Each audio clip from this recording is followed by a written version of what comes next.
And I went off immediately and wrote a totally different book that had nothing to do with beer. But then about 5 or 6 years ago, I decided to write what was just going to be an essay, but is now a book. And so now, to get to Brian's question, what's been on my mind is thinking about beer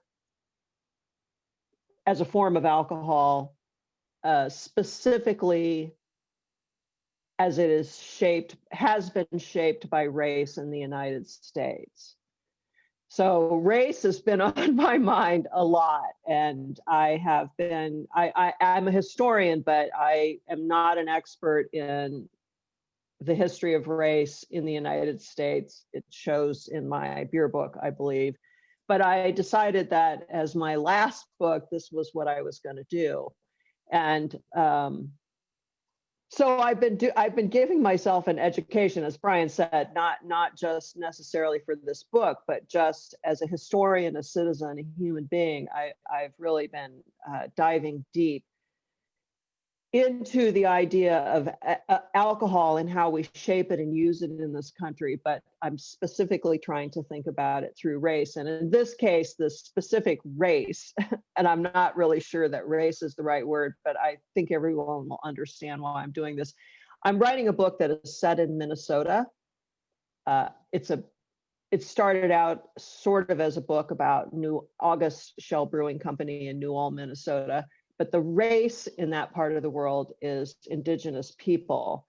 So this was not something I knew about. So that's what I have been thinking about lately, race, and specifically how alcohol exists in a white world, like the people who founded and built August Shell Brewing, and then the people who were not them, especially in Minnesota, which is indigenous people. And in this case, it's clear that by the time the United States actually became the United States, there were already deep-seated ideas about alcohol, who should use it, who should have access, what it should be used for, what it means to people. And so the first chapter of this book is about something that really doesn't have anything to do with beer, but then the rest of the book is going to weave indigenous peoples and attitudes about race and alcohol in with the story of this family that built this brewery 160 years ago, which is still in business. And so that's all been on my mind. But what's really been on my mind the last 24 hours, I guess Brian said it was okay to bring this up. Yesterday was the most, I'm a historian, I'm 67. I have never seen such a stunning, overt display of what it means to be white in this country. What happened yesterday was shaped entirely by the fact that the participants were white. And I don't think a couple of years ago that would have, I don't think I would have had the awareness to realize that. But the moment we're living through is so deeply, profoundly shaped by race that Brian, is what's on my mind. And I know it all sounds like a weird cliche in the wake of the past year, especially after George Floyd. But so obviously it's sharp for me because this has been on my mind now for several years, many years, in fact. But so I'm a historian who's looking long view at both our country and this book I'm writing. But yeah, yes. Yeah, I think about you often, Maureen, when I try to reconcile the idea that we are living in history in a way that I don't think I would have had the context or understanding before. That these are moments that I will have reference to and share at a later point in time where, otherwise I might be able to tell you about the time I remember seeing Mark McGuire hit home run number 62. Right. Rather than how I was feeling and trying to process in real time these last 24 hours, the things that were coming at me nonstop. Yes. Which is why I also, again, just to reiterate for people who joined this call just in the last 5 or 10 minutes or so, that like I do want to encourage talking about we don't just have to talk about beer tonight. There's a lot more that factors into the beer conversation than just talking about beer history. All that said, Liz, for the way that you've thought about beer, where and how we drink beer, especially in context of urban settings, and you've done a great job with seminars and conferences through the Brewseum as well, which has touched on a host of important historical, societal, cultural issues. What is on your mind as of late, as a historian? Well, I guess that changes every day, depending on what idiocy happens out there.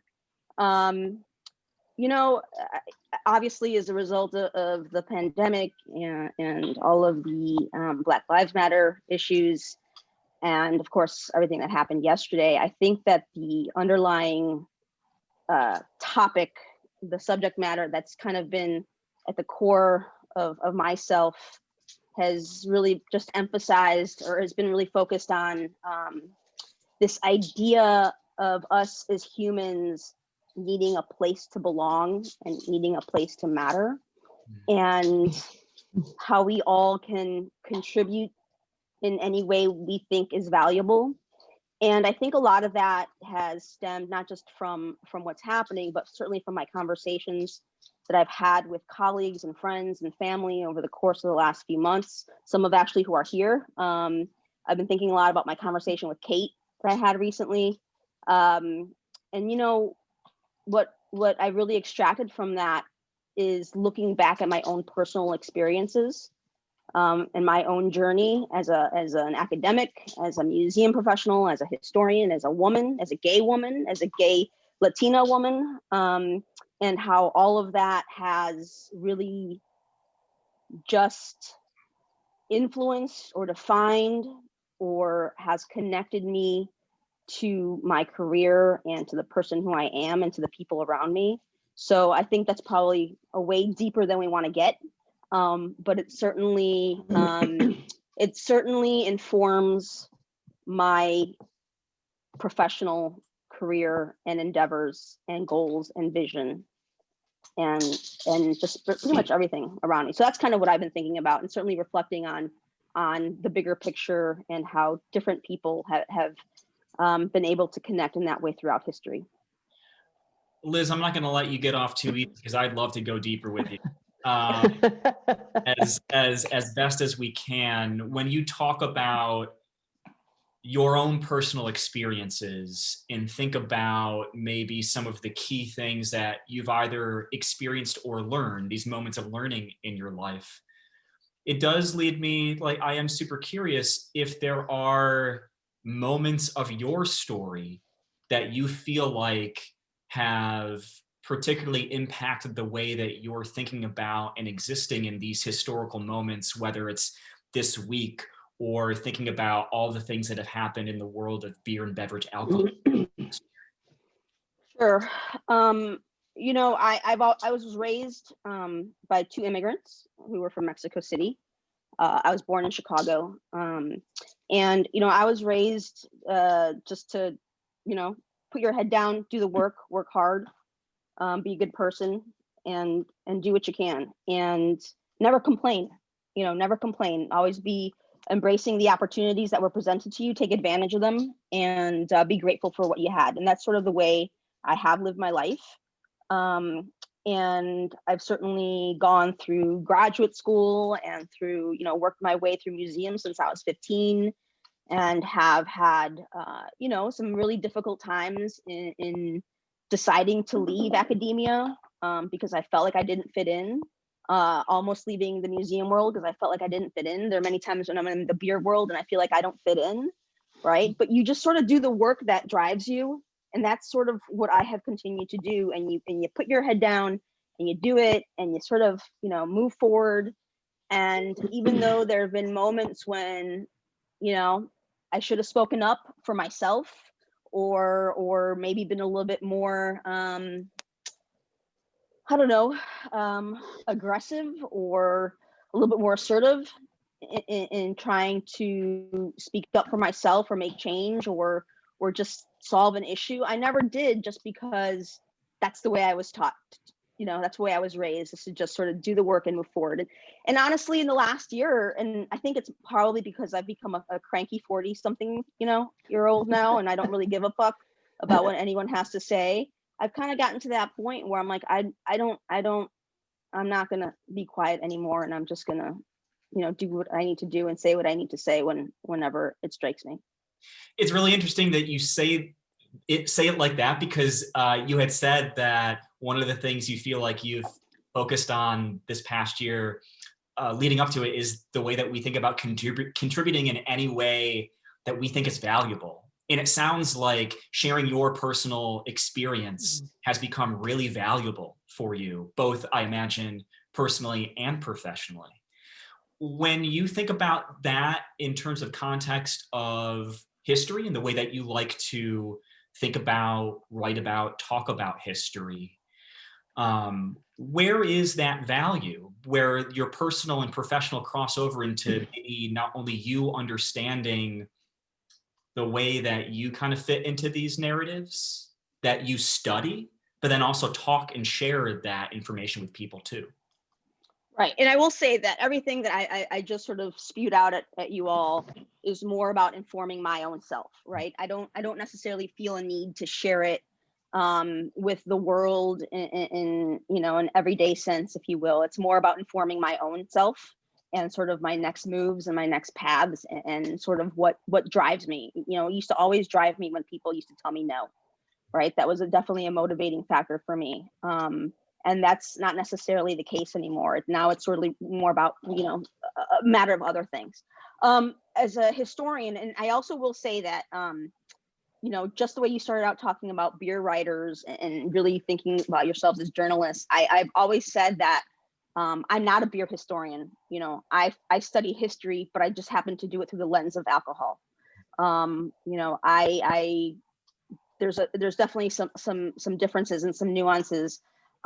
So that's really what I'm thinking about, is a lot of these stories that I have read about, researched, the people, and really the voices that they offered to their causes. And really a lot of them, they're not even causes, right? They're just making a living, trying to provide for their families. And out of that need comes a lot of this social change. And that's really sort of a lot of parallels that I'm seeing right now in my research and sort of what's going on in our own world today. Hey, Maureen, when we think about some of the things that Liz is talking about and your own work, let's put this big picture for a moment too. Why is history important? Okay, so here's my thing. History is what's already happened. It's the past, right? And here we are in the present. And we know right here, right now, we know that the past is different than where we are now, say 5 years ago, 10 years ago, 100 years ago. And what that tells me as a somewhat rational human being is that that means that the future is different, can be different than the present. And that tells me that means I can shape the present. That's the only reason to look at the past. It's different. Well, if the past is different than the present, it just logically follows the future means that it's going to be what we're going to make it. So plus for me, it's just fun, right? Everybody's got to do something. I'm not a journalist and I'm not a writer. I'm just a historian, and it's fun. But mostly it is a thing that gives me I am a very cynical, pessimistic person, but I'm also one of maybe the most hopeful, optimistic people I know, because I really believe, man, you can make the future it's not preordained, right? It's going to be whatever we're going to decide it is. And man, that is like exhilarating and liberating. Yeah, I don't know if you put it in the chat box, Maureen. I'm going to put your Twitter handle in there right now. I did. I do feel to emphasize what you're saying is there is almost an aspect of whiplash in the way that you shift from exactly what you're talking about, both the cynicism and hope on Twitter, specifically for everyone who is not following Maureen, that there is very much a recognition of real-time change that you're acknowledging daily on Twitter, and that's one of the things that I enjoy both following you there and then knowing you as a human being as well. What happens, and this sounds like this is something that you've been wrestling with a little bit too, is when you need to start considering what that means in real time. So like you were saying, it's, the past or history is the past, but that can change as we're working toward the future. What does it mean in terms of trying to pause for a moment and reflect on what that means, whether it's something happening in the beer world or something that's happening in the world? Well, the great curse of being a historian is that you always take the long view of the big picture, right? I mean, anything, I'm telling you, anything, give me anything, and I'll just start giving you, the historical angle on it and what I think now, because it's just sort of a curse after a while, because it's like being a journalist. You're always asking who, what, where, when, right? Well, I always ask, what happened and what's it got to do with now? And it's just unavoidable. So it is true that, especially right now, but definitely since November of 2016, 4 years ago, I've certainly wrestled every single day with how the fuck did this happen? And I know as a historian, I can explain as a historian how we got to here. But then there's still me, Maureen Ogle, the human being who's living this every day. And at the age of 67 has seen, a few things here and there happen in my lifetime. And on the one hand, I'm profoundly cynical because I'm telling you, everything happens. If you find some great beer trend and you want to write about it and report about it, I can just tell you categorically, whatever it is that you think is the most jacked up thing right now, I'm going to give you an example from 10, 15, 20, 50, 100 years ago of exactly the same thing. And of course, so I'm sort of cynical, but I always think, but man, if we think about it, we can make things happen. So yeah, it is almost kind of a curse in its way. What is our level of responsibility as reporters or journalists, of which you are not a journalist, of which no. What is our responsibility in terms of finding those examples 5, 10, 100 years ago, in full context? Okay, here's my thing. I have, over the course of, especially since 2006, when the beer book came out, I have talked to literally thousands of reporters. I've done hundreds of interviews. I've been in documentaries, blah, blah, blah, blah, blah. And I know that journalists do the here and now.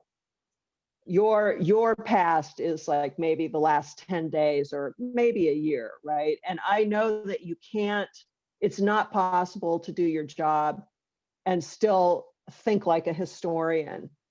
But if I could do anything, one thing to kind of get historians to deepen their work and enrich the way they do their work, it would be, if you're going to write about something specific, like I'm just going to pick something randomly here, which is not even plausible, but say the history of bottled beer. Well, do a little research. Ask someone about the history of bottled beer before you decide to start writing about the history of bottled beer, because your work will end up being better for it. And you will have a deeper, richer context to what's happening. And bottled beer is a shitty example, I admit that. But I know that's hard to do because it takes time. So it never hurts to have a historian in your Rolodex, the thing that used to be called a Rolodex. I have no idea what it's called now, contacts, I guess. That thing that you hold in your hand. One of these spaceships. One of those things, right. Liz, one of the things that Maureen is talking about, to me, I think hits on one of the areas that you've done a lot of work recently in terms of kind of the conference and seminars this past year virtually, where it's bringing these things to life, both in terms of history and contemporary context. And so I would be curious to maybe hear from you a little bit about, in the creation of these events, what what has had the most enthusiasm or feedback in terms of things that people really kind of latched onto, things that maybe you felt kind of got an audience attention in terms of thinking about history and its match with what's happening in modern world? Gosh, that's, you know, I think that the biggest thing about the Beer Culture Summit, which this was the second year we did it, and the first time we did it all virtually, I think that I can't really say that there was one thing that sort of was the star of the show, to be honest with you. I think that the conference as a whole is the feel to it, if you will, is something that people gravitate to. There's a place at the table for everyone, and I think that's what has mattered most. The way I started structuring the conference was really as a result of not always being invited to the table. Not so much personally, but literally I would go to a academic conference, right? The Society of American Archaeology, and you see the same damn archaeologists there every stinking year. Or you go to the American Association of Museums conference and you see the same museum professionals every year. And each year, those people are regurgitating a new version of whatever it was they did last year, right? But thinking they're being innovative and creative. Mhm. And it's really, those are valuable things that people are studying and talking about and sharing with their colleagues. But it's only those colleagues that are hearing it over and over and over again. Mhm. And it was very much both arenas, and sometimes I feel beer can be this way, of course, is that it's very insular. We always talk about being, fields for other people and for everyone, but the way they're structured was always very much about people who were already available and had the opportunities to be there. And so some of the things that I took away from some of those conferences was, aside from being very excited to see some of those people, right, and network and just say hello and drink with them, was that there was a lot of crossover. And if you think about it, if you dig a little deeper, if you did the work, and if you took a minute, that some of the folks that were talking at the beer conference could certainly have a place at the museum conference. And you could sort of all come together and have a much richer conversation, because, as Maureen was saying, it's about context. Right? If you just do the work, there's a little bit more context there. It gets meatier. And so that's really kind of how it was born, the summit as a whole. So I think that underlying concept is really what attracts different people to it. And that's the whole point, is that you should be able to have anybody and everybody present. Not just presenting, but actually being there, taking it in. So that's what I think is sort of important. And also, I'll tell you that the topics that have been presented at the conference have come really from my conversations with different people on our board, or our newly formed League of Historians, people like Maureen, right? In 2006, I was 6 years into my official history and alcohol journey. And when I was in graduate school and I started doing all this stuff, my advisors were like, "You want to study alcohol and history? You're out of your fucking mind. Get the hell out of here," kind of attitude. And so when I read Maureen's book, I was like, oh my gosh, there's somebody else out there who's actually doing stuff. And so it was a very novel idea, and it was sort of a new idea. So to see, people talking about history today and beer is really remarkable. And it's exciting to me how far it's come. But anyway, back to what you're asking. To be able to just have all those different people there, and these topics come out from these conversations of folks that I know, or people who recommend other people to just chat about XYZ about, that's really how it was born. That's how a lot of these topics have come to be. And so they've been very organic, if you will. And I mean, I know we haven't even scratched the surface, only because it's really just people in these various circles coming together in my own worlds. So I know tons and tons and tons of folks out there who I don't know about, who I want to know about, who I want to present or just be a part of. So it's really sort of grown from this little thing and continues to grow. And I just hope it keeps getting bigger and badder. I want to pause for a second because I think we have our first call to action of the evening between what we just heard from Maureen and Liz, and that is to keep historians in mind as a resource for the work that you do, because of all of the context and the background that both Maureen and Liz are talking about, but also just because there's such a large breadth of historians available, and like Liz was talking about, a bunch of them have been guests at the conference as well. So if you are working on a story or thinking about a story or a podcast or whatever it may be, to get to Maureen's point, it might not even be to have them maybe as like an on the record thing, but maybe the context can help you in the work that you're doing too. Right. So I'm going to thank you, Julia, for sending in a question. We're going to open it up to group chat in just a few moments. Chad, thank you very much as well. If you guys have a question, feel free to put it in the chat box, or we can have you chime in a couple minutes. I'm going to stick with you, Liz, and we'll get to this question that Julia had. She asked about context and your take on the actual word of history, why it's tied to gender, and if you think that word would ever evolve. I mean, listen, for the most part, we have been a male-dominated culture and in just world, really. There are, of course, other cultures that are very much matriarchal, but for the most part, we have been male-dominated. And so it's not uncommon for you to see words or stories that focus on that. The other thing I will say about history that I think people often forget about is that the history that we all know about to a certain point, the stories that we hear are always written by people who are usually in power, who were victors, right? Who are able to tell that story and have the opportunity to tell that story. So that's a lot of the stuff that we've learned, that we hear about, right? There's a great example for me personally that I like to share. I'm born and raised in Chicago. I've studied history, Chicago history. If you're from Chicago history is sort of like in your veins, right? We're fiercely Chicago. We're a little bit goofy like that. I think it was like, I don't know, 20 years ago that I learned about Chicago's worst disaster, right? People have heard about the Great Chicago Fire and you know, a couple of other events, but there was this boat disaster that happened at the Chicago River that I had never heard about. And that happened in 1915.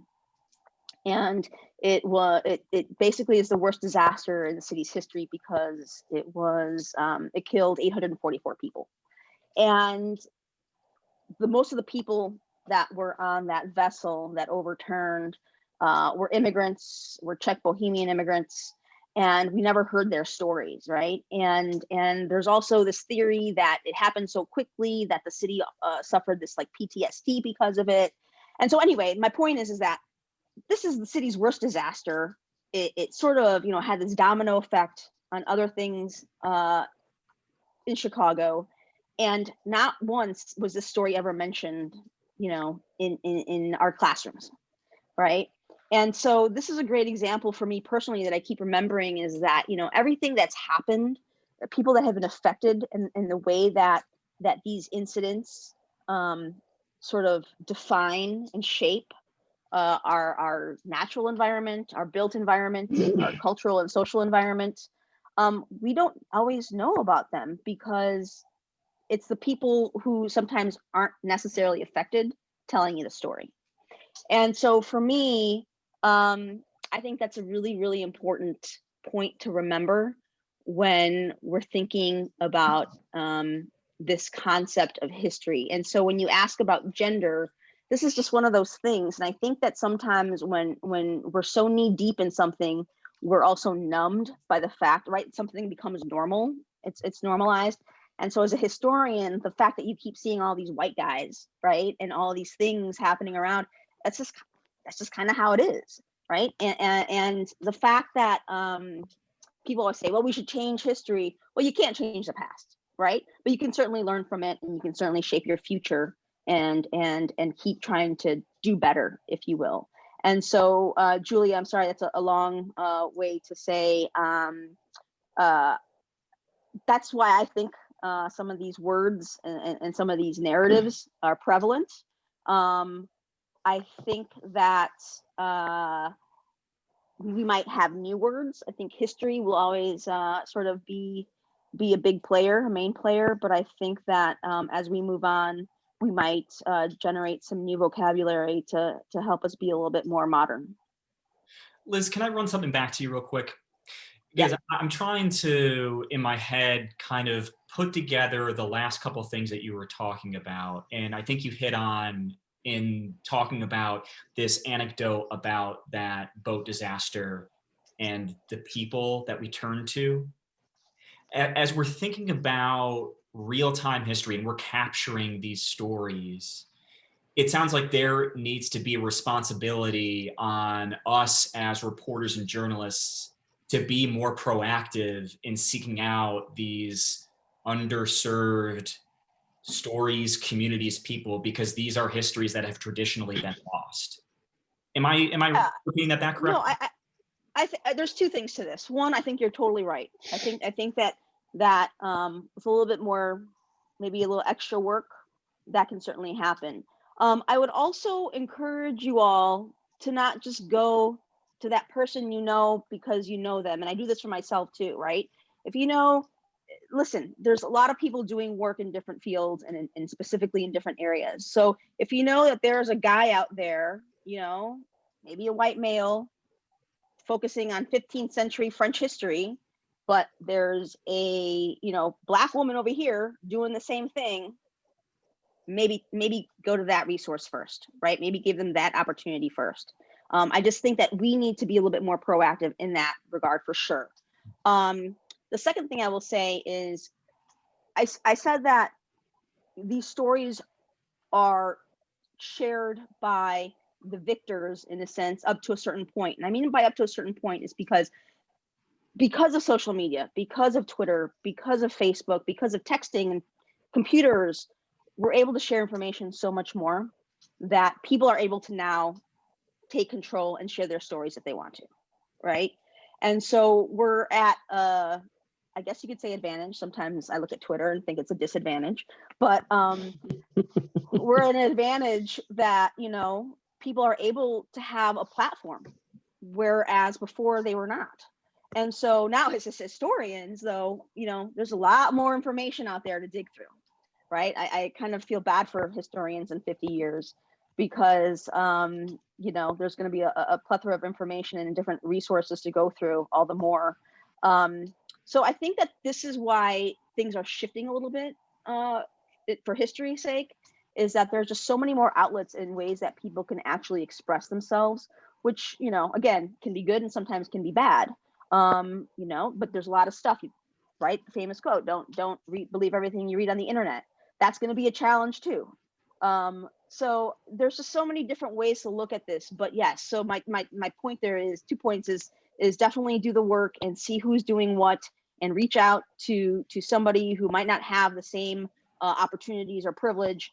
And also things are getting shaped a little bit differently. History is getting shaped a little bit differently just because of the digital world that we live in. I feel bad for the historians in the future who will have to parse through the comments of the internet to sort through all of the unique perspectives that we have today. Maureen, I'm going to get your answer to this question, but before I do it, Chad had a question about the easiest way to reach out to a historian for a story. And I do want to point out we had Doug and I think Tara had mentioned their research and their acts as historians. So I'm going to do this as a reminder. If you haven't already, or just do it again, plug your social media handle in the chat box.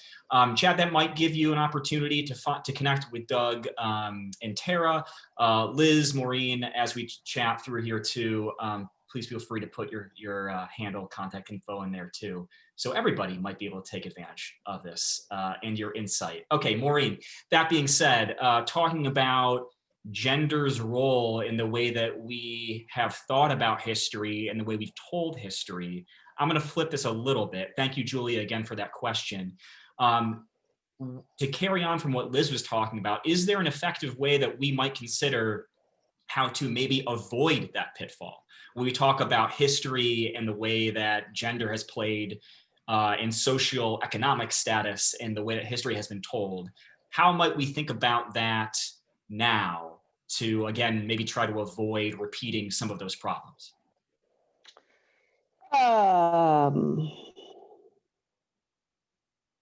Long pause while I think. Part of the problem is generational. I am 67. I'm sure, I think Stan's here, but otherwise I'm probably the oldest by far.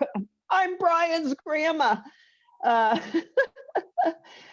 It depends on historians in general tell stories the way they're brought up because of the world they're brought up in and the way they're then taught as historians to see the world. I mean, I'm a white middle-aged woman from Iowa, and so that, until very recently, without realizing it, is pretty much how I saw the world. But I do think, weirdly, and this is sort of odd for me to say as a historian, but I do think that the nature of doing history or even thinking about things on a large scale, but we'll just stick to history.